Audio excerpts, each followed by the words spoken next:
Hello, in order to scan QR codes on Motorola Edge 50 Ultra, you can for instance use the camera. If you open the camera and you are in the photo mode, then you can simply aim at the QR code, and as you can see we can check the link. We can tap over here in order to open the link from the QR code.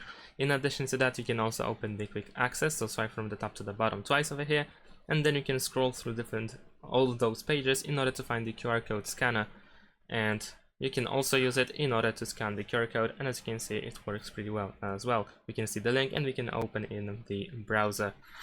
And if you don't have access to the QR code over here, you can also press this pen icon in order to edit the tiles, and then you can try to find it over here in the buttons that are not included in the quick access. You can drag and drop them in order to add them back.